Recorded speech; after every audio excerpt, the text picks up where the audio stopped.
that's why I don't like to call it a disease, because we know that the brain can change. We know that it is, the neuroplasticity, it can be shaped and molded. And, we do this really interesting exercise with people to really try and focus. And, you were talking a little bit about before, like shifting your identity, like really in addiction treatment stuff, people are completely unconscious to it, but what they don't realize what we're actually taking them through is a process of becoming conscious. And what that means is not, transcending into the universe and Byron Bay with hippie pants, but it means becoming so aware of yourself on like another level that you're actually in tune to those unconscious programs that are running in the back of your head. Jack Nagle, welcome to the MindBodyBrain Project podcast, and welcome to being the inaugural one that we're videoing. I'm going to stick it up on, so that you're the first, mate.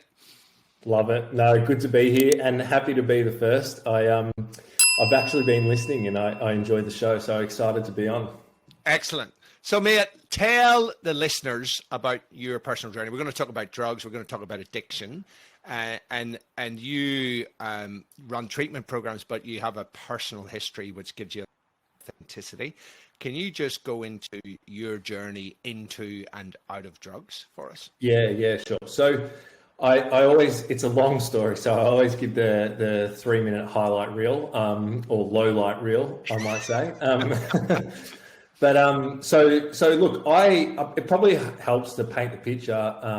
I come from like a very middle class family, south and southeast suburbs of Melbourne. Had everything I ever needed, maybe not everything I ever wanted. Was kind of 6'6", and yeah, naturally gifted with some sporting ability. So hated school, but was always playing sport. Still love it, but loved AFL footy, but broke my jaw when I was 12 in a game. And that put me off for the winter, and then my jaw fixed and it got into the summer and I started playing basketball. At that stage, basketball was mainly a summer sport. And I probably didn't like it as much as footy, but was better at it. And because I was tall, I've always been tall. And yeah, the kind of, for lack of a better word, the scouts at the rep teams pulled me in quickly, and I got good quick, and was very lucky. But I suppose while that was all going on, I always was kind of, lured towards alcohol and drugs. My friendship group from primary school and high school were always messing around, drinking, the normal stuff that kids do, smoking dope, all that stuff. And when I reflect on it in hindsight, one of the big things for me, there was a couple of things going on. So I think within my personality, I've got that real sort of like all or nothing kind of thing going on. And I know that we've talked about that before. You sort of have that as well. And, I tend to apply that approach to everything in my life. So what happened was, when I was playing basketball as a junior, as you're going through those teenage years, it's actually pretty kind of, it's like bordering on professional. I was literally playing every day, morning and night, and I didn't really have much of like a teenage life, and I really actually longed for that and missed out on it. So anytime I did actually get a break from basketball, and I did have the odd Saturday night off here or there, I would go out and I would go for it, and mix in that kind of FOMO and the extreme personality.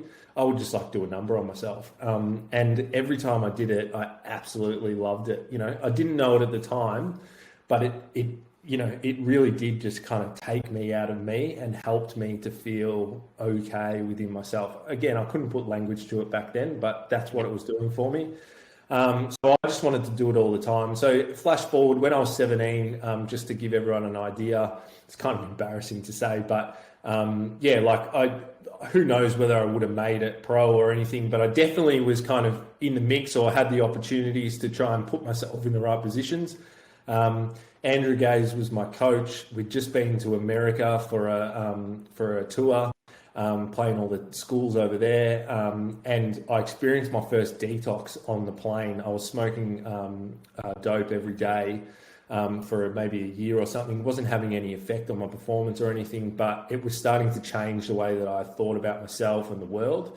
And yeah, I had my first detox on the plane, and just hated it. Never wanted that to happen again. And when I got back from that trip, I just got off the plane and said, I don't want to do this anymore, and gave up everything. And that shocked everyone, and everyone was really worried about me because it was really out of character. So gave up the basketball or the drugs? Gave up basketball. Yeah. Which was kind of my life for 4 or 5 years. And again, yeah, had some opportunities going there. So it was quite out of character, and just proceeded to want to go out and just be a normal teenager and have fun, or what I thought that version of that was for me.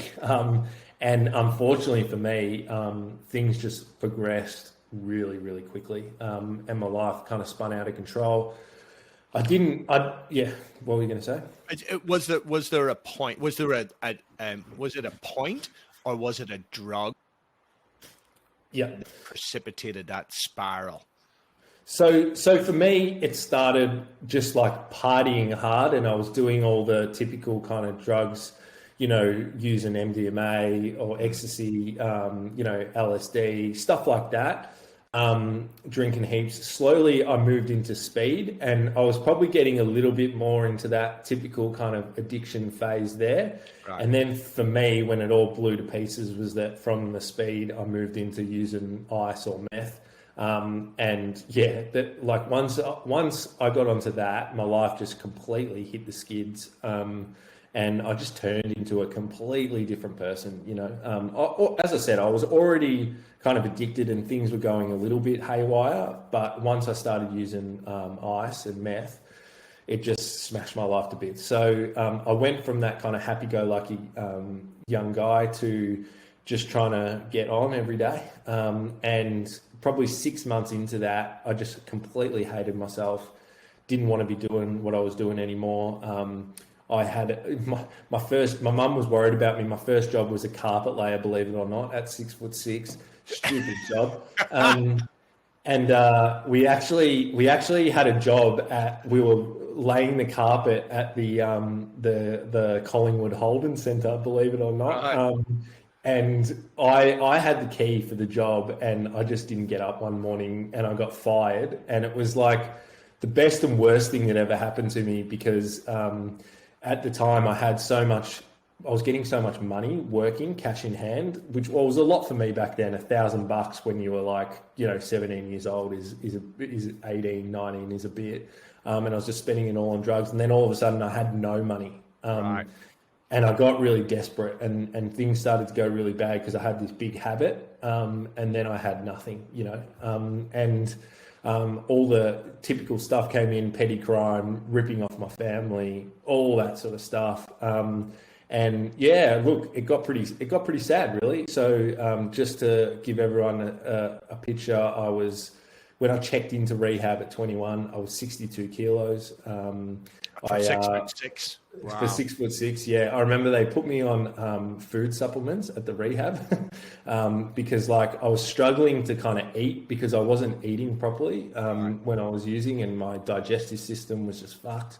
And I could not stomach a lot of food, but I needed to put weight on. I was in psychosis all the time. So yeah, literally talking to myself, walking down the street. And I remember being in rehab, being really scared that wouldn't go away, and that I was going to be kind of stuck like that forever. And I was suicidal. So I'd had several suicide attempts. One where I'd kind of woken up in hospital, and I'd been revived and died a couple of times. So yeah, my life was just crazy. And I guess there's lots of stories in that, and I'll probably tell the one where I admitted that I was messed up and I needed help, because that's one that paints a picture. But just to give everyone an idea of how like powerful my addiction was, I was hanging out with these people at that time that like crims or petty crims, and their house was like a chemist, and I was off my head one night, And yeah, I decided that, that was it. I was going to end it. And I just took a whole lot of prescription drugs and, drunk a whole lot of alcohol. And I think I like choked on it. And apparently they found me in the morning, like with the frothing at the mouth, and I like choked on the pills. They freaked out, carried me out, left me in the alley, out the back of their house. I was incredibly lucky. Somebody in the public was just walking past. It was like the morning, and they saw me in the alley, and they called the ambulance. And I got picked up in the ambulance, and that was the time I got revived.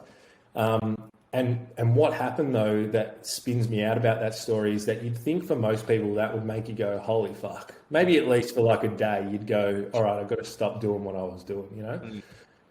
But I got up out of the bed straight away as soon as I was conscious, and I was just like, I just need to get on. Like I just couldn't be in me. And the devastating bit of that for me was that I got straight up, checked out of the hospital. They kind of give you a cab charge if you want to go. I was in the hospital gown, and I got the cab straight back to those people that had left me to die in the alley because I knew they had drugs. And I remember walking away from that situation. And that was like, funnily enough, that was like the first time where I went, this is fucked. There's something going wrong in my life. Not quite right. And I just hated myself, but that didn't stop me. I just went on for another nearly year after that, until I finally hit the point where I was just broken one day. It was a lot for me back then as well, but I'd ripped someone off. I'm not a tough guy at all. I'm a big teddy bear, and I'd ripped off a drug dealer for about $7,000. Spent it all in about a week. Lost my mind, went completely mad. That's a fair bit of meth. And everything was completely mayhem in my life. And then I got dropped off at the train station. I can remember at the time I had shorts, and it was freezing in winter. And I went to buy a Big M because I was starving. And I went to pull out money from my pocket. I didn't even have $5 to pay for the Big M. And I don't know, it was weird. It just broke me. It just broke me, and I went home to mum's where I'd been kicked out of, and she finally let me into the house. And I walked up to the mirror and looked at myself in the mirror, and it sounds really cliche, but my life kind of flashed before my eyes, and I just kind of saw that I'd gone from this happy-go-lucky young guy to your stereotypical kind of junkie, really, and I just went, this is it. I need help, and I asked for help and went to rehab, and that's kind of where my life turned around, really. Yeah. And mate, now you've come out the other side, and you're a champion for getting the drug message out there, and actually running rehab programs yourself, right? Yeah, that's right. So what happened for me was that I was always one of those people that, even though I had all the basketball and stuff and I thought I wanted to be a sports star, I never really kind of knew what I really wanted to do. I never really felt super passionate about anything. But the cool thing that happened to me when I went to rehab was that the people there, they were trained professionals, but they had all been through addiction. And I'd reached out for help through different services and stuff before, and just never really felt like I connected with anyone or anything like that. But when I was at this rehab, it was profound. Like, I remember this guy intimately describing to me how he was thinking and feeling when he was using drugs. And I was like, oh my God, that's exactly how I think and feel. And I've never heard anyone talk like that before.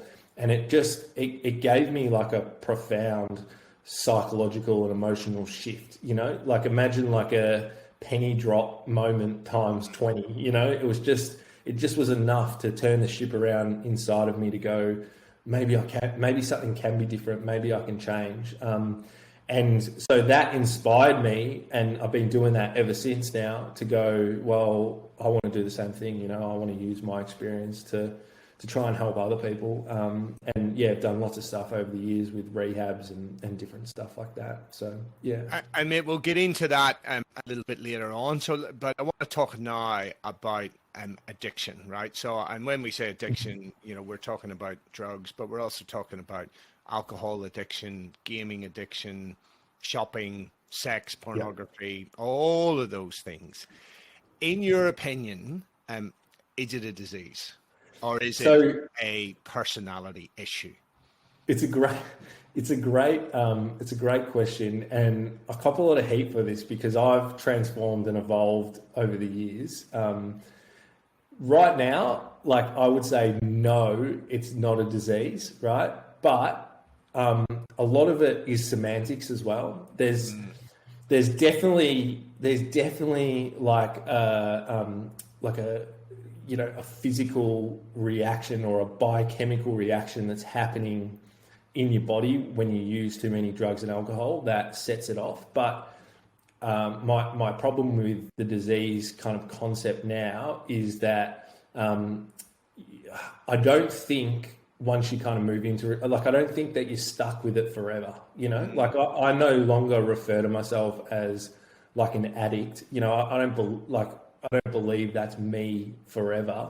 And I think that if you constantly reinforce those things to yourself, then you become that, you know, because really, because alcoholics who've been through, what is it, AAA, they say that you're always an addict, right? So that's you don't agree with that.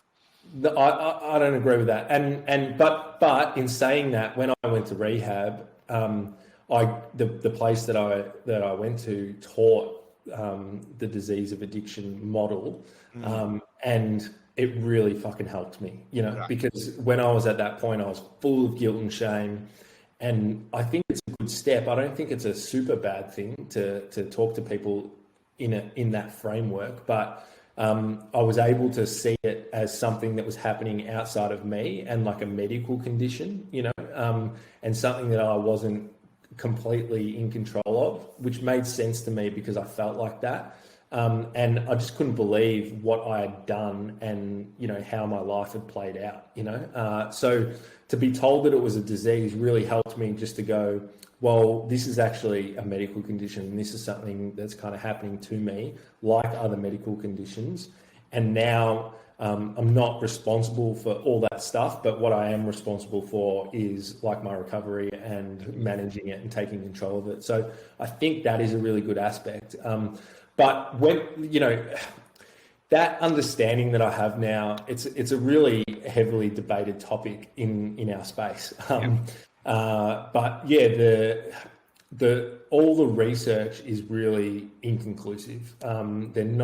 They're definitely not 100% sure. You can get the leading addiction professors in the world that are on both sides of the spectrum, that can put together a really good argument that's backed by evidence and all that stuff, and say that it is a disease or it isn't a disease. But I don't think it's a personality failing either. You know, I think the conversation around drugs and alcohol in general, but addiction too, has to really kind of mature, and we have to understand that it's a complex issue. You know, there's a series of events and circumstances that are going into making someone become dependent or addicted. And it's not just like a one size fits all approach. You know, some people, it's trauma. You know, there's a great guy who I'm sure you're probably aware of, Gabor Mate, who talks amazingly about trauma and how that impacts people into addiction and other mental health problems. There's, you know, stuff around like social learning theory. There's awesome, neuroscience, which I know you're aware of, that kind of explains the pleasure system in the brain, all that sort of stuff. So, no, I don't think it is, but I think it is close to the way that there's elements of that model that are true. Yeah. Yeah, and I think the neuroscience is quite interesting for those who maybe aren't familiar with it. It's to do with reward pathways in the brain and to do with certain neurotransmitters and as you say, the pleasure system. So every drug, no matter what drug it is, acts on a neurotransmitter that we produce endogenously, right? So cannabis works on your cannabinoid receptor, opium, those sort of heroin works on the opiate receptor, cocaine works on the serotonin receptor, other ones work directly on the dopamine receptor, but all of them ultimately end up raising dopamine as well. And when you get a hit of drugs, just like when there's anything pleasurable, whether it's ice cream, whether it's sex, whether it's achievement, there's a head of dopamine that is released from your ventral tegmental area. It floods into your frontal lobes and it goes, that felt good. Do it again, right? And this is the thing that dopamine isn't just about pleasure, but it's about goal-directed behavior. And some of those drugs that we were talking about, they raise, you know, if we're to eat bland food, you get a reward from it, right? Your basal dopamine, I think Nora Volkoff showed this, raises about 100%, right? And if you eat really palatable foods like Krispy Kreme donut, ice cream, burgers, those sorts of things, if you love them, you know, your dopamine will raise 150%, and nicotine will raise at 250%. So will morphine, and amphetamine's about 1,000%. But it's also with these drugs, it's the speed of delivery to the brain, right? Which is why smoking cocaine and smoking any drug makes it much more addictive than if you snort it. Because if you smoke it, it goes straight from your lungs into the brain and it has an impact within 10 or 15 seconds, right?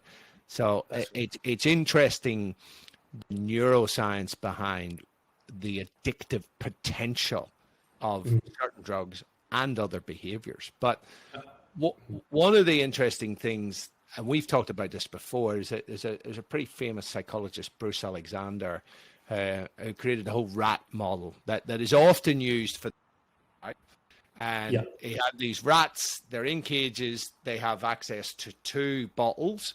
One has water, the other has cocaine, and he repeated it with heroin.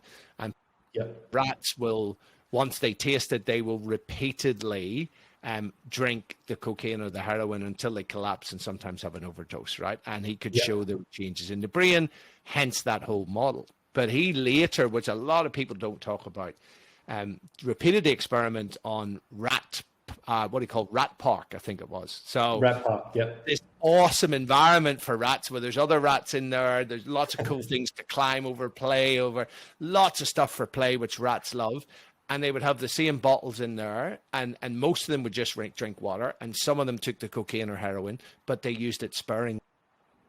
That I think reinforces the idea that it's not just an addiction model, because if it was, then those rats would have got addicted as well, right? But they didn't. So there's a whole social stuff that goes into it. 100%. And this is where it kind of becomes complex and interesting, you know. So even though leading professionals and things like that all disagree about, you know, the technical models of addiction and all that stuff, whether it's this, whether it's that, when you talk to most people that have struggled with, or I would say 100% of the people that have struggled with addiction problems, they will always talk about this kind of void or, you know, hole that alcohol and drugs filled, you know, and, or whatever it is, numbing, food, right? The numbing. That's right.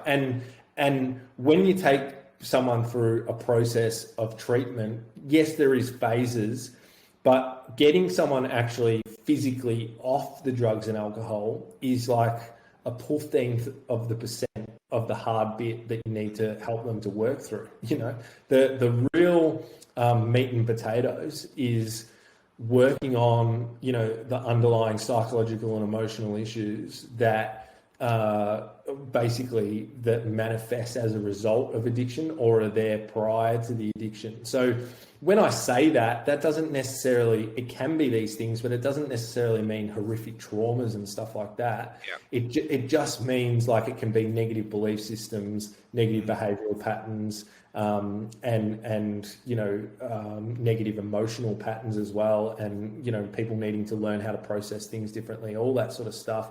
Resilience is something that's been talked about a lot, which I know that you've done a lot of work on as well in terms of addiction. So it's really interesting, and really when you kind of get down to it, I always say to people, it's a bit funny. A lot of people don't like to think about it this way, but I'm never helping someone to get over their addiction. I'm helping them to feel like worthwhile, and Interesting. it sounds really funny to people, and some people almost have like a visceral reaction to it when you tell them that. We work with a lot of like successful people now that don't have any of like the stereotypical life events that you might see on the TV with someone that has an addiction, but they have just as bad drug and alcohol use as those people. And when you kind of take them through the process and you really narrow it down, there's all this stuff going on underneath the surface. So when you get the internal conditions right, the connection to self, the connection to others and the environment, help people to find, a purpose and meaning in their life, then the addiction kind of transcends itself, really. And this is why we just need to start having a bit of a different conversation about addiction and bring it into a bit more of a mature realm, I think, because it doesn't fit the typical way that we've been approaching it. Yeah, and I guess the other interesting thing is that there are some people, and particularly the people who are very anti-drugs and alcohol, will say that people are doing it, they're just numbing and they're trying to fill a void.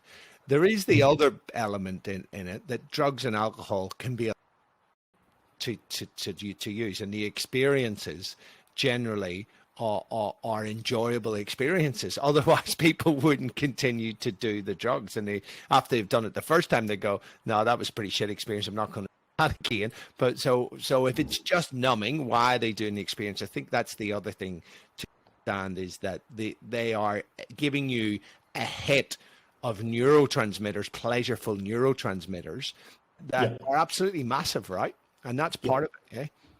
So the process to kind of explain that and so that people understand that the process that happens, right, is the reason why people use alcohol and drugs more than one time is because it's fucking amazing. Newsflash, like I will never be able to experience the same euphoric pleasure that I had on a bucket load of meth. I'll never be able to get that again. But that doesn't mean that it's not necessarily the pleasure that creates their addiction. But what happens to people is that they do it again because it is a good experience and a pleasurable experience, and they keep doing it over a year. But what I talk to people about is like the risk factors that come along with that. So if you think about, even when you go down to the pub and have a drink, you don't process, once you've had 3 or 4 pots and you're a bit like tipsy or you're drunk or whatever, you're not emotionally kind of processing things in the same way you would if you weren't, full of alcohol, right? Yeah. And it's the same thing with drugs, and people don't realize this is what happens, is that the more time that you're kind of high and on drugs, you are just naturally kind of numbed out. And at the start, you might not be using it to be numbed out. But whilst you are numbed out, you have an argument with your wife or your husband, or something negative happens in your life, or whatever it is. And those experiences kind of build up underneath the surface and they snowball, right? Yeah. And you may have started off using it for recreation, pleasure and fun, because that's how I started. But by the time you get a year down the track of using it for fun, that you've had all these experiences in your life and you haven't processed things properly, and then they have built up underneath the surface and they've created that void that then you need to put the drugs and alcohol back in, not to feel that anymore because you haven't dealt with it. And then you start on the path of addiction, and that's how it happens for a lot of people. Yeah, very interesting, and it's undoubtedly a very complex problem, right? And individualized. So, talking about that individualization, what from your experience and your learnings so far, what are some of the environmental and genetic influences on yours or my risk of becoming addicted if I'm exposed to some of these substances? Yeah, 100%. And this is a good conversation to have because the analogy that I use is that it's a little bit like a bonfire and petrol, right? If you have a bonfire burning in the backyard, you know, that can be a lot of fun, and, you know, that is a good experience to have with your mates. But then if someone comes along and pours a bucket load of petrol on that fire, it's going to explode and potentially catch on, you know, on fire onto the house, surrounding stuff, and it's a real fucking problem, right? So in that story, alcohol and drugs represents the petrol, and the environmental stuff is the bonfire, you know. And if you have the wrong, the environmental stuff is the petrol, and the bonfire is alcohol and drugs. And if you have the wrong environmental stuff going on or genetic stuff going on, it sets the bonfire alight. So big things are, and I think we're starting to kind of get into this more of a society, and the conversation is starting to happen with people like Russell Brand and stuff like that. But the big things is like trauma and negative emotional experience. That is huge. That is huge. Stress, massive. You know, poor diet. I'll talk to you a little bit about this in a second, but mental health issues, and we're seeing a lot of stuff around like concussions now. And I know that that's been talked a lot about in the media in terms of mental health and the impacts that that's having on the brain. We're seeing that with our clients in addiction, which is super interesting. There's lots of little things like that. But the other thing I was going to say is that the best way for everyone to think about this as well is that addiction is really like on a spectrum, right? And distraction is the close cousin of addiction, you know? And you talked about dopamine and all those little things before, like, you know, there's all movies about it now and stuff, but every time you look at the social media and you get like little dopamine hits, you know? And so every time you're doing that, you're engaging in like an addictive habit and behavior. And if you do that enough times with a lot of different things, it could play out in food. You know, drugs and alcohol are the stigmatized one, but, you know, there's food, sugar, sex, you know, porn. The addiction around porn is such a massive one in today's society. All that stuff really starts to kind of set the scene for, I guess, larger addiction patterns to happen. But yeah. And I think in concert with that, as you're talking about that, it just reminded me of a lady called Susan Greenfield, who is a baroness in the UK, no less, and also a professor at, I think it's Oxford University, and she's a super sharp cookie. And I saw her give a presentation, which was just mind blowing. And she's written a book that's really, really interesting in this space called ID, The Quest for Identity in the 21st Century. But the thing I wanted to talk about is that she highlights that this world that we now live in, where there's a lot of immediacy and it's very emotional. Like you look at movies. My kids are watching movies the other night, and it's just like boom, bam, bam. Yeah. It's an overwhelm of the senses. And when I sit with my kids and watch old movies, they're like, this is really slow, Dad, right? So and there's the immediacy of on your phones. She says that all of this and the food that we are eating that is lots of sugar and fat and sugar layered upon fat. Think about this for a second. You don't get that. Think about something in nature that has lots of fat and sugar. It just doesn't happen, right? But when you get those highly palatable foods, they've got sugar with fat and then some of these other emulsifiers and things that just give your brain a hit of dopamine that it wasn't meant to deal with, right?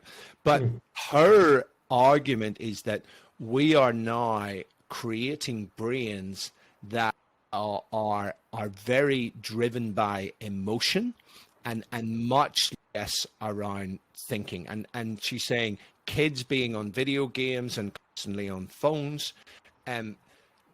that is the complete opposite of reading a book. Because when you read a book, your brain has to go on a journey. You've got to create this narrative. You've got to create all these characters in your head, and you're using all of your frontal lobes. Whereas when you're sitting watching those movies or scrolling through, it is the emotional part of the brain which is becoming sensitized. And her research and brain scans have actually shown that the human brain has changed more in the last 50 years than it has in the last 10,000 years. Right. And 100%. because of that environment that we're growing up in. So there's that generic environment. Then you talked about all those other environmental things, such as early life stress or trauma. And the genetic stuff is really quite interesting. There's a little bit of, well, the research has been around for a while, particularly the DR4 receptor, so the gene that encodes for the dopamine receptor. Certain variants of that predispose. Got one of those variants, and one of my kids does, the other one doesn't, right? Which is really quite interesting. But what do you? And also on that, we know that if your father was an alcoholic, it's not just the genetics, but the epigenetics. If he was the alcoholic at the time of the conception, we know that you will be born with less dopamine receptors, which means you need more, right? And that's not epigenetic. It's like the software that runs the hardware. 100%. I was going to actually ask you what you thought of some of that epigenetic stuff, because I find it fascinating. And I think, in terms of addiction stuff, it's really, really interesting in terms of the treatment side of it. When you get people and you start to really just focus on the way that the metacognition that they have around themselves and the world and what they believe, and that's really where the transformation begins. I find it fascinating. And I think, if you get in a room full of, we used to do this at the rehab, we'd have, 10 or 11 clients in, and we'd say, hands up in this room who has addiction or mental health issues in their family. And pretty much 100% of the people would put their hands up, So there's a couple of things that you can pull out of that, but the thing that I actually pull out of it, and it's the reason why I get so excited when we help people to change, is really, like, it could be that genetic thing that gets passed down, but I think it's a lot of like the unconscious behaviors and the unconscious belief systems that get kind of transferred on when you're in that early developmental stage, learning as a child, that kind of imprints that software into your brain that like kind of runs the programs, i.e. your behavior, that gets you the manifestation of your life. And that's why it's so cool when you help someone to break those addictive patterns and change it in their life. You're actually knowing that you're probably saving generations to come in their family, because you're breaking that cycle and the pattern that exists within their family and the behaviors. And as you said, like kind of the software that gets passed along, it's really interesting. It is. And so there's a couple of comments that I have on that. I got really interested in this from a neuroscience perspective, but also from the epigenetic perspective. There's a mate of mine, and I won't tell you his name, but he grew up in Glasgow, in hardcore Glasgow in the 1970s. His mother and father were both heroin addicts, and he says he remembers coming home from school and his little brother being at home and having to turn his little brother's chair around because his mum and dad were shooting up heroin in the corner of the room, right? Wow. Now, this guy went on to become an officer in the Royal Marines Commandos, which is the hardest military training, officer training anywhere in the world of any of the regular forces globally. And his little brother went on to become a heroin addict, right? And so the part of this, I think, the whole epigenetic stuff You kind of hit the nail on the head with that, the early programming. Amit Goswami is a theoretical physicist, quantum physicist and philosopher who at Oregon University. And he says, we do not perceive reality directly. We perceive reality through the mirror of memory. Right. Yeah. Wow. And it's a beautiful statement because, you know, you're born with this potential, all this potential in your brain. You got 200 billion neurons when you're born. By the age of 4 or 5, you've lost 100 billion through a process called synaptic pruning. So you're learning rules about how the world actually works. And if we're being exposed through your parents and other people around the house to certain behaviors, they're creating unconscious imprinting on your brain, right? Now, and then you know, your diet, all of those things, your physical activity, that all has a huge influence. And so I think the epigenetic part of this is huge, right? But the nice side of that is that we know that the human brain is not fixed, right? That's right. That we can. So for instance, a lot of people don't realize this. Every time you eat something, it's affecting the expression of your genes.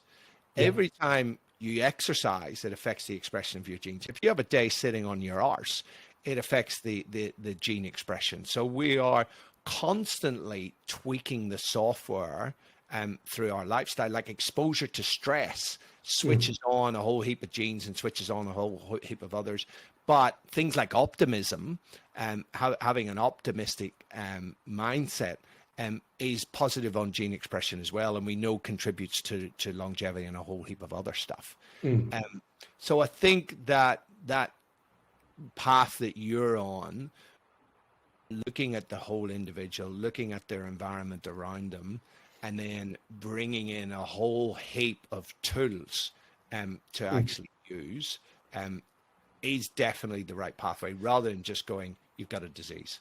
That's right. And like what you said, and that's why I love talking to people like you about this, because you can really put the science to it. Because a lot of this came just out of my fascination of reading all this stuff and experimenting on myself and things like that. But that's why I don't like to call it a disease, because we know that the brain can change. You know, we know that it is, you know, the neuroplasticity, it can be shaped and molded. And, you know, we do this really interesting exercise with people to really try and focus. And, you know, you were talking a little bit about before, like shifting your identity, you know, like really in addiction treatment stuff, people are completely unconscious to it, but what they don't realize what we're actually taking them through is a process of becoming conscious. And what that means is not, you know, transcending into the universe and Byron Bay with hippie pants, but it means becoming so aware of yourself on like another level that you're actually in tune to those unconscious programs that are running in the back of your head, because I've found that's actually what drives people's addiction, right? And we'll go through a process. Like I've had people that want to like fight me, and then like in a session, because I'm the only way that you can break through that is by kind of pushing up on their like walls and their barriers. And they'll be like nearly wanting to fight me, and then you just break through, and then they just break down because they realize what the stories that they're telling themselves about their life. And then we take them through a process of reimagining that. And I guess you could call it like meditation, but it's like an active kind of visualization process of, you know, who you want to be, what the programs are that you want to run in your life. And it sounds kind of crazy. People probably would raise an eyebrow, but I've literally had people sitting in front of me that have been doing drug and alcohol treatment for 15 years. And I'm not saying that I'm amazing, that I'm doing this. They're going through the process and they just kind of can't get it. They've done all the different rehabs that you can think of. But they then actually, something kind of clicks and they have the drop in their perspective, and they change their identity in that moment. And you can almost see like the color and the life, and their shoulders roll back, and just things change right before your eyes. And then they're just like a completely different person, you know? And that's really where I think if we're dealing with people at the pointy end of addiction that we have to get to, is going really deep on that side of things and going, well, what's actually driving everything here? What are the belief systems? What are the underlying the stuff that's going on? Yeah. So on that topic about rehab, you've experienced rehab, you run rehab. Does it actually work, and how effective is it?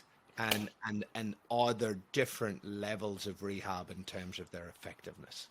So whatever order you want. Yeah, it's a really good question. And again, it's something that blows me away, right? So I've got to be honest, if you look at like the results that we get from the traditional rehab system that we have at the moment, and you apply that to any other medical field, there would be uproar. People would be up in arms, and it would be highly unacceptable.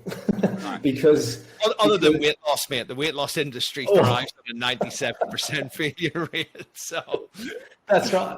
Like, and it's fair enough if it's a hard problem and you know, it's a hard thing to fix, but there's not much innovation happening in the space, and it just drives me insane, you know. And it's one of the reasons why I got out of working in and operating traditional rehab centers or rehab programs where you go and you stay in a place for 90 days to 12 months, because I just largely think that it kind of doesn't work, and it's really counterproductive for 95% of people that enter those facilities.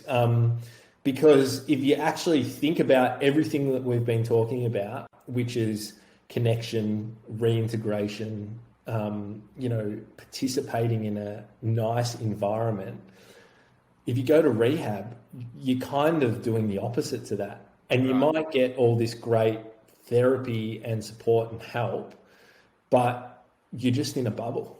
And we see it so much that people then leave those settings and use again, and often horrible things can happen because then they're fucking tolerant, they have no tolerance, and you know, all that stuff, and there can be overdoses, and it's terrible.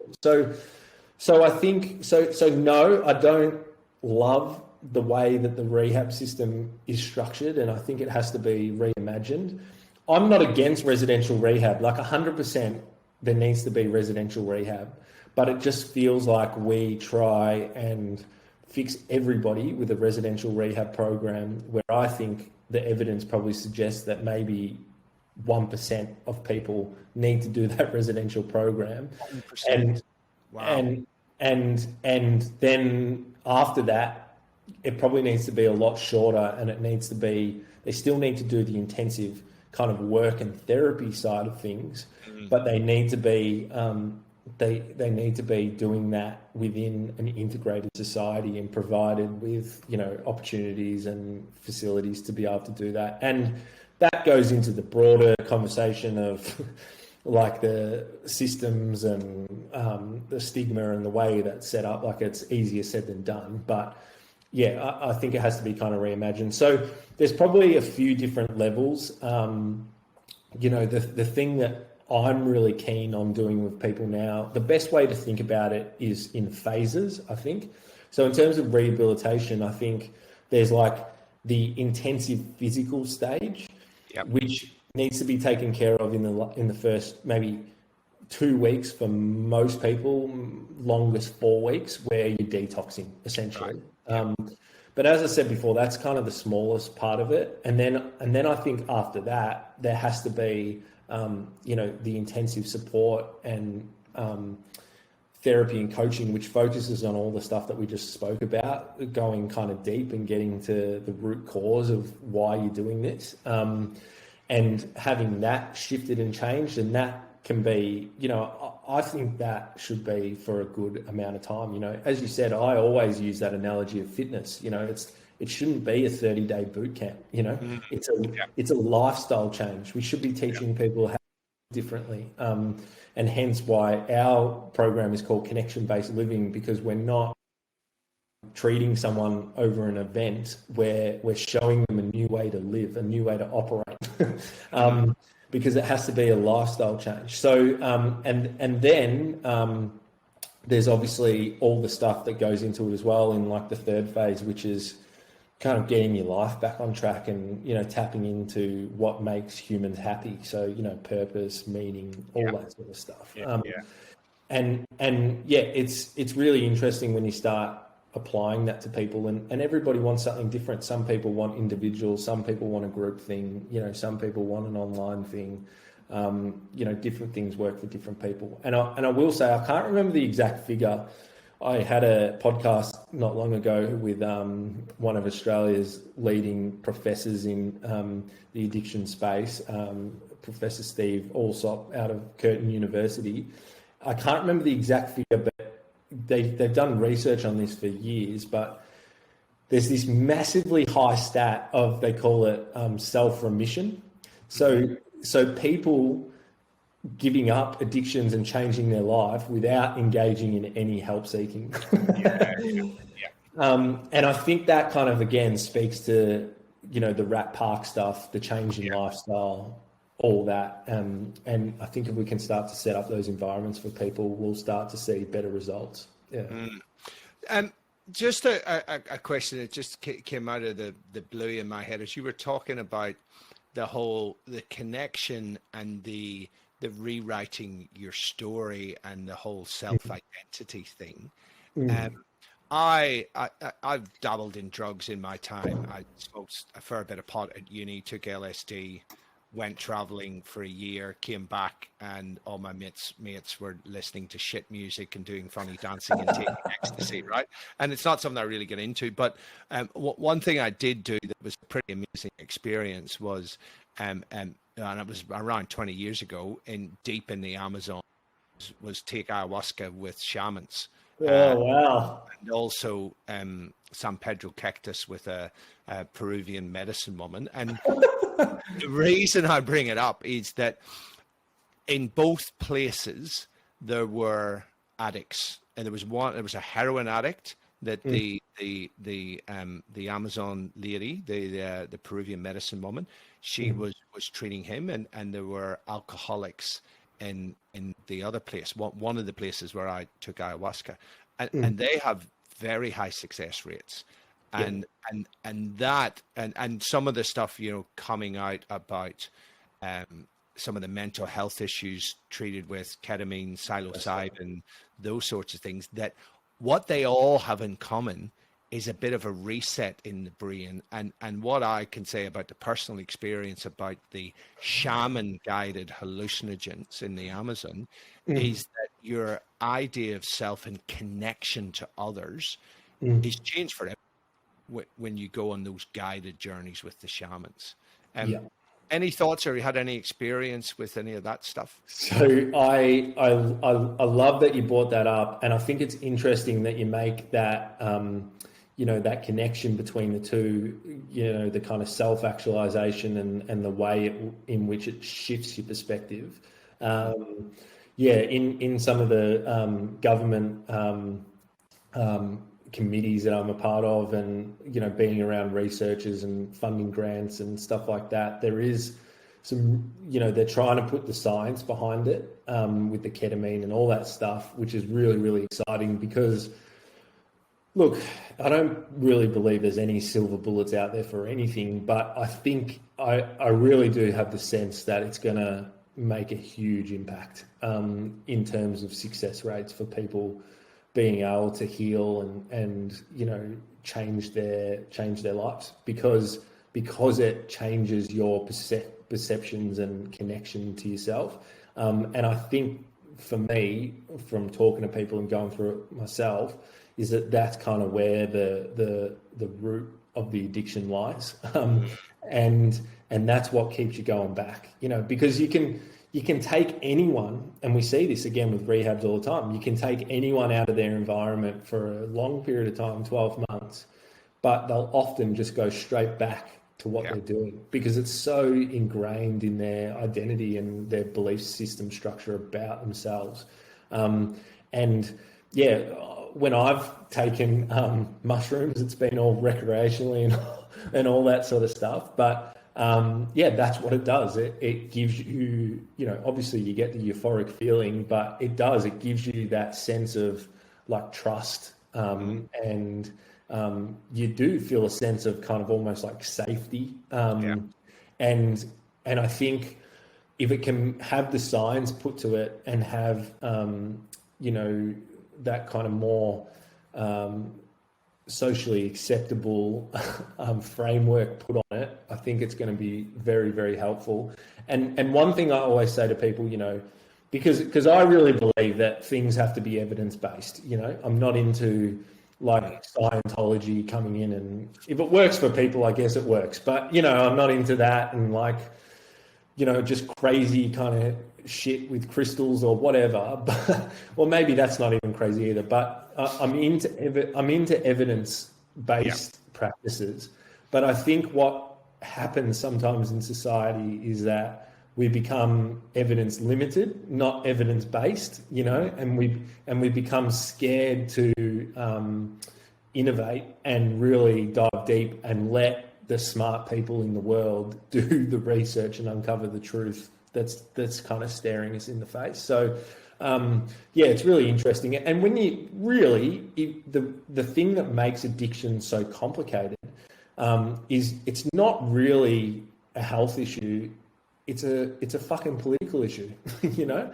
And there was lots of research and science being done on, you know, hallucinogens back in the 70s, but because they were demonized through all the recreational use and stuff, yeah, that stopped and really halted our progress as a society. And there was so much really good research, and I think we need to just underscore for people who are listening to this, we're not talking about just going out with your mates and taking mushrooms. These are therapist sessions, right? So they are trained physicians or trained health professionals. They're isolating psilocybin, and that's probably shown the most promise. And they're actually guiding people on a journey and doing remarkable things in treatment resistant depression and other sorts of things. And I know there's stuff in around addiction, and I know the ayahuasca church in Brazil has got, and it's actually a church where they use ayahuasca because they've been doing it for 3,000 years. Wow. Amazing success in treating drug addicts and alcoholics, right? Yeah. By the shaman, and in this case a trained health professional that helps people to guide them through that journey and really pull the meaning out of it, which I think is pretty key. And just to put it in perspective when you say that, because I do understand that, like, you know, like people that are not kind of involved or haven't been around any kind of drugs, it probably sounds crazy what we're talking about, right? But to kind of put it in perspective, if you go to, if it's for addiction treatment, or if you have like some kind of mental health issues, there's these things called sericals, right?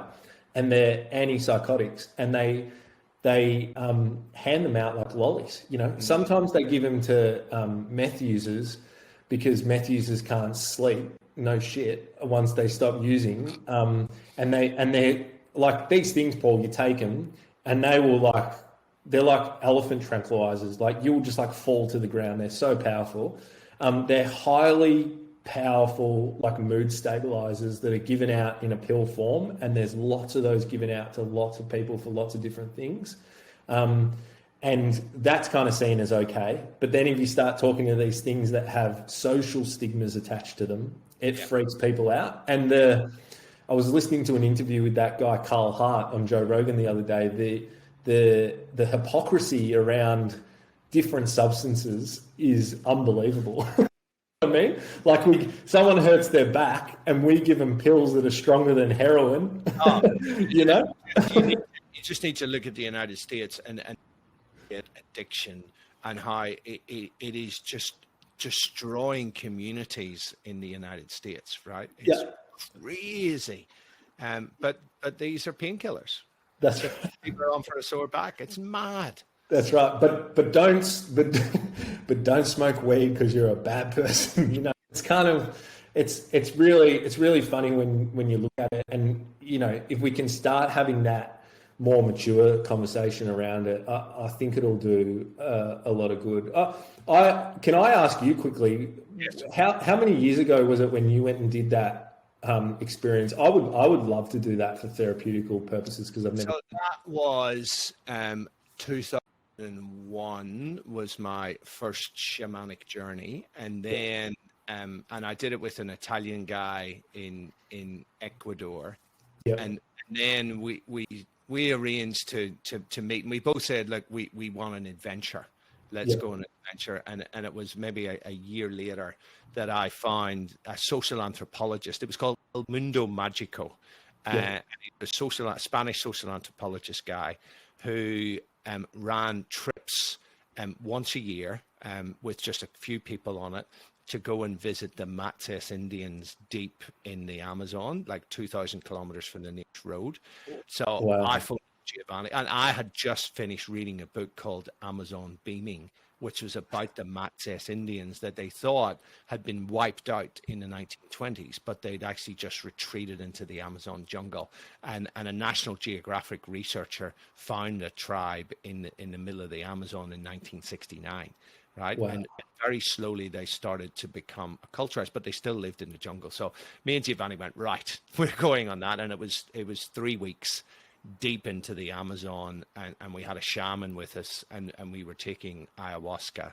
And I mean deep in the jungle, but shamans who were doing, you know, they'd been doing this for 3,000 years. And I said to the shaman through the translator, how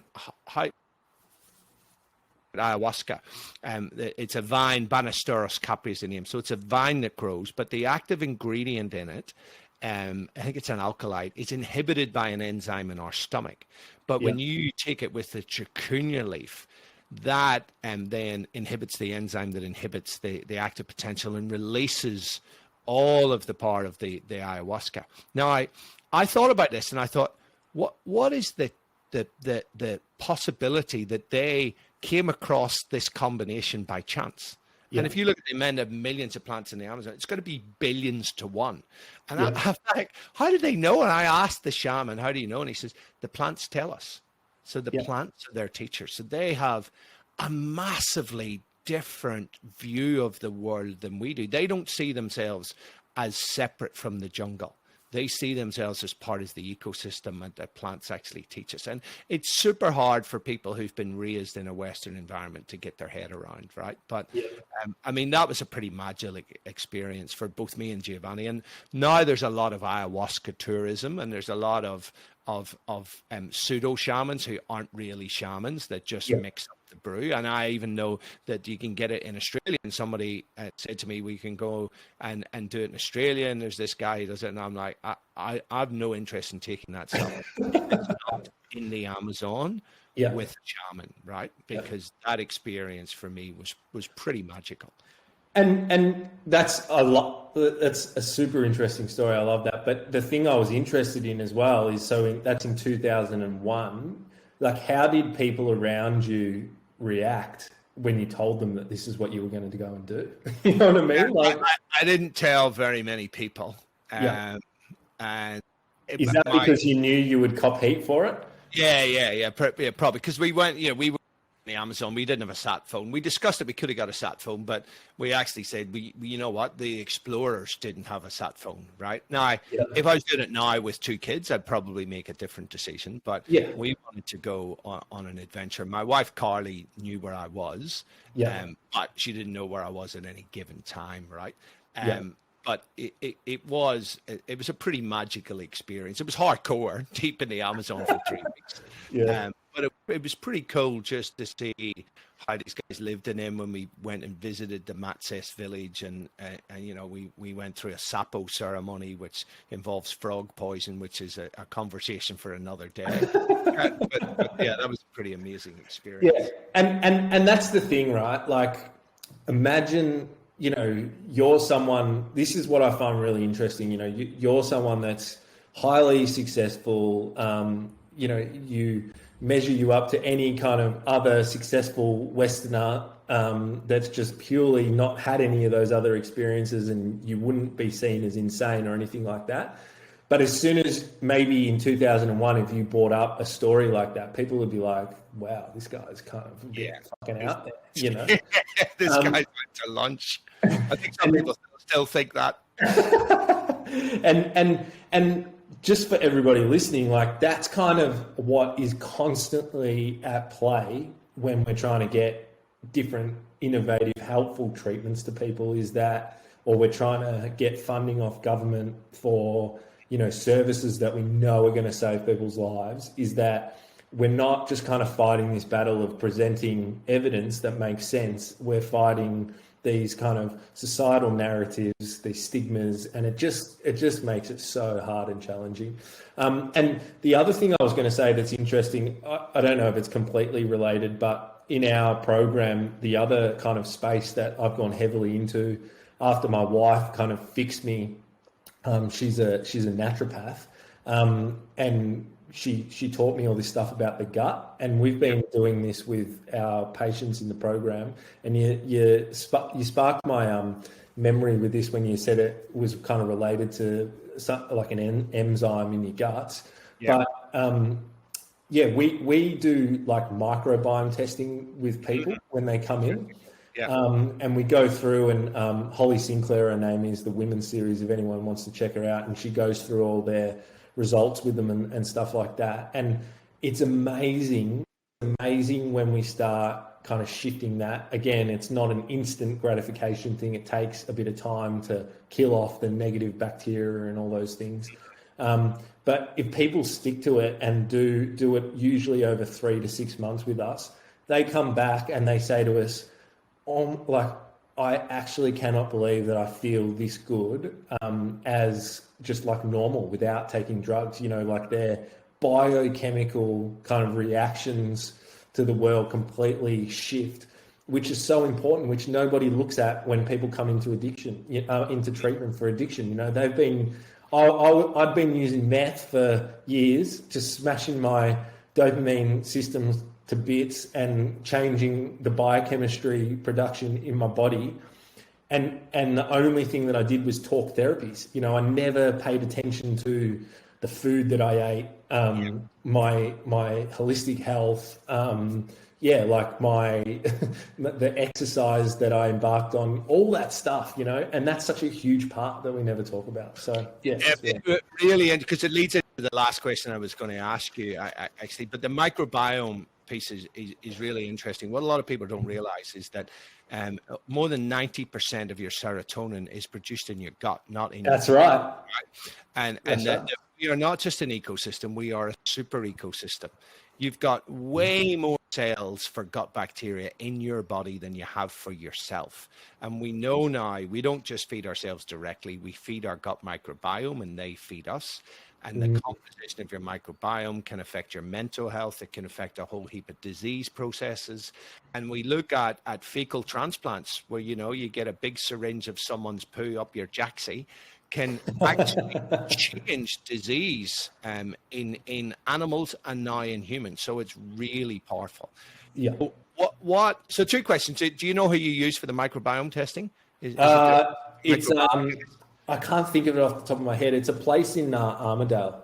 All right, that's cool. The question I was going to ask you, the sort of last question before we wrap up, because I could talk about this for days, but we do need to wrap up at some stage.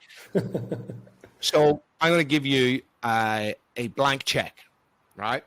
And say, Jack, you're going to create the best rehab program in the world, and money. You're gonna have to say that again. The Zoom universe had one of its little brain farts. Sorry. So here's a thought experiment. I'm going to give you a blank check, right? And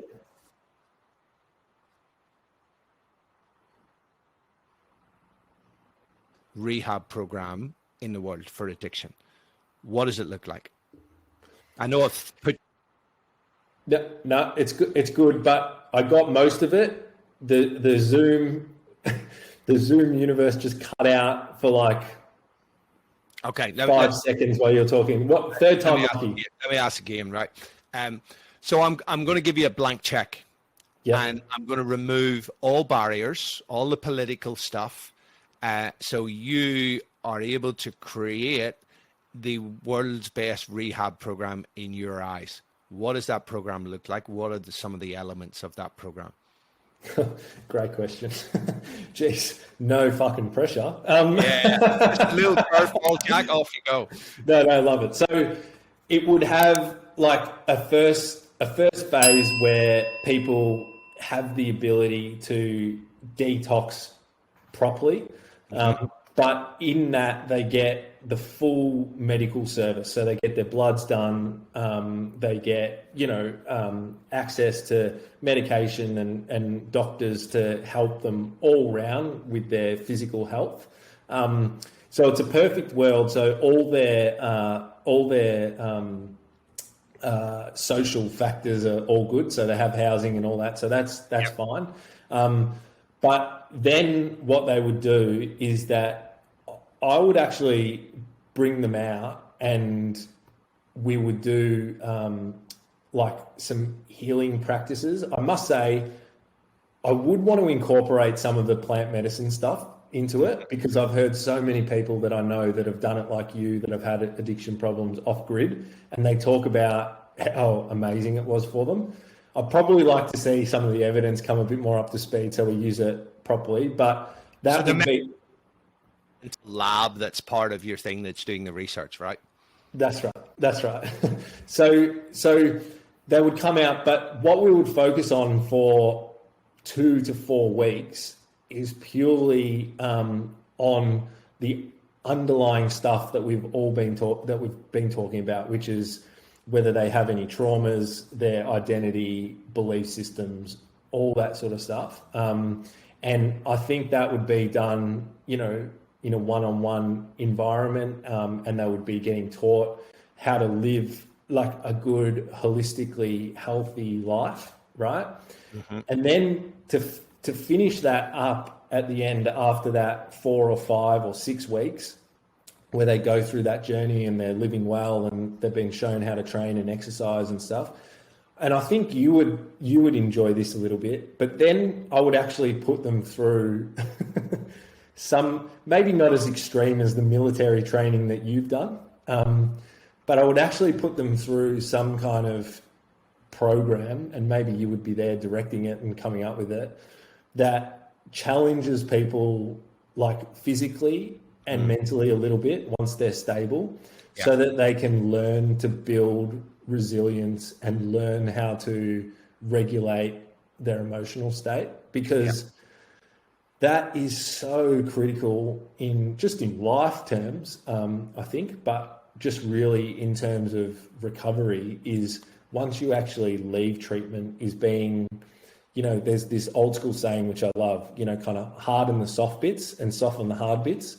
So there's not enough work done on hardening the soft bits, And I'm not talking about berating people or putting them through buds or anything like that, but challenging them physically so that they can learn to kind of build that emotional and mental strength to then, kind of push through and achieve what they want to achieve in life, and understand how they work and deal, with themselves in a crisis. And I think by doing that, they get everything. They get like the physical detox, they're taken care of medically. They work on the core issues of their addiction, and they're actually educated about what a healthy lifestyle looks like, but then they actually get to build some resilience and just learn some life kind of facts that you need to be able to push through and do to be successful, whatever that kind of means to you,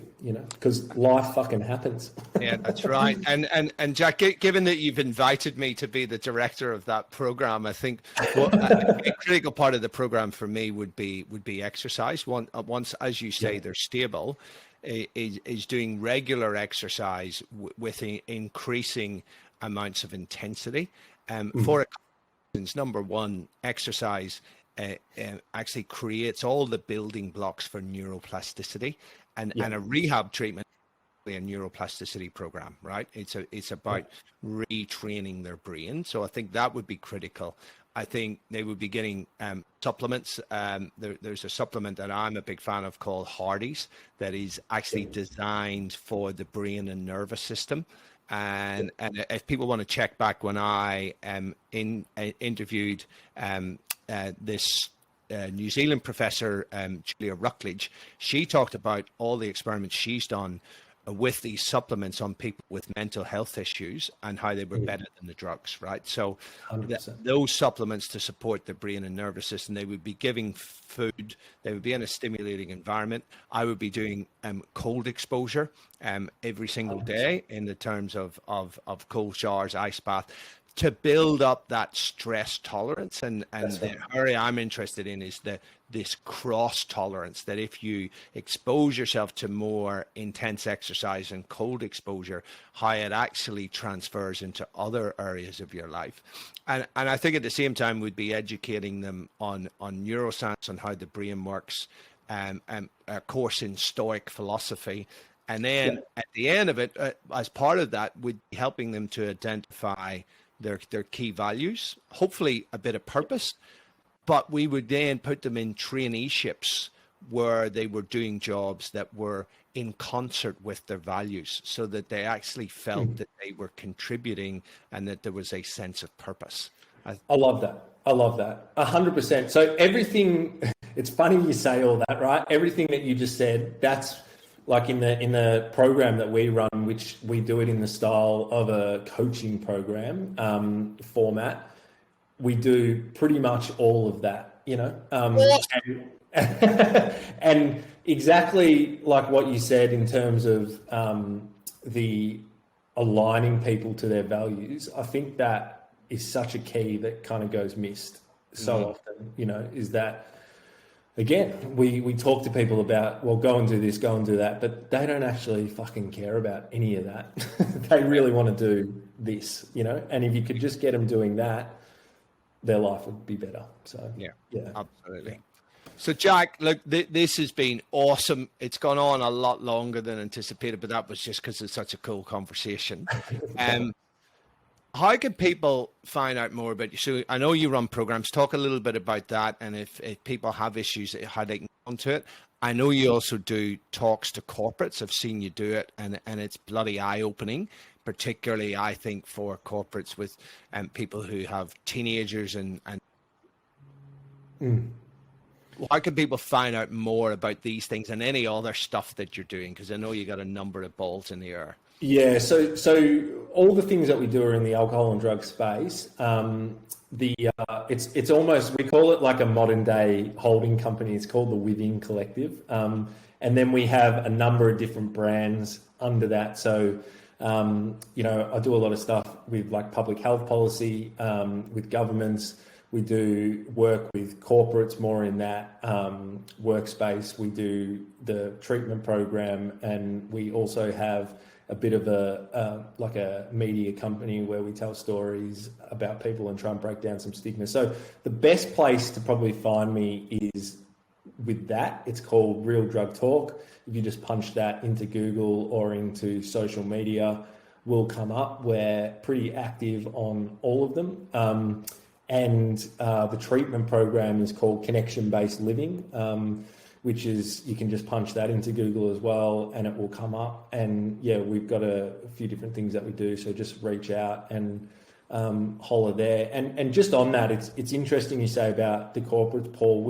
We've started to do a lot of stuff on LinkedIn, and we've actually been kind of, I feel like we're almost like uncovering all these problems with professionals, because, you know, talking about stigma, they don't come out and talk about issues that are going on in their life because they don't want to be pigeonholed. Fair enough. And yeah, we've been going into organizations that, like big organizations that have addiction problems with employees or in their culture and stuff, and doing like internal treatment programs and stuff like that. So yeah, the unfortunate thing that I've learned is that this impacts so many different people. So yeah, the best thing I would say to anyone is that if you feel like there might be something going wrong, it doesn't mean that you have to go and check it into rehab for 90 days. But just reach out and give us a holler and just start the conversation. And you might do something straight away. You might do something 2 years down the track, but just kind of reaching out and saying something is the best thing that you can do. So connection-based living or real drug talk is the best. Mate, awesome. For somebody who met you years ago as you were just starting out on this journey, really cool to see how far you've come and to get you on my podcast now that I've finally sorted my bloody admin out. Thanks, mate. And yeah, we're gonna have you on ours too as we opened up the doors into some of those interesting conversations. So appreciate it, mate. Cool stuff. Hey YouTube watcher, thanks for watching this video and I hope you enjoyed it, and I hope you and your family are doing well in these extraordinary times. I also want to ask you, can you please subscribe and hit the bell notification? We're really launching into our YouTube channel this year and want to build our audience so that we can progress through the ranks and basically get the message of recovery and hope and change and all that good stuff out there to as many people as we can. So we would love it if you would consider it and subscribe and help us out. Also, for anyone seeking help and information and resources, we've put together a 100% free online course that you can access, link in the description.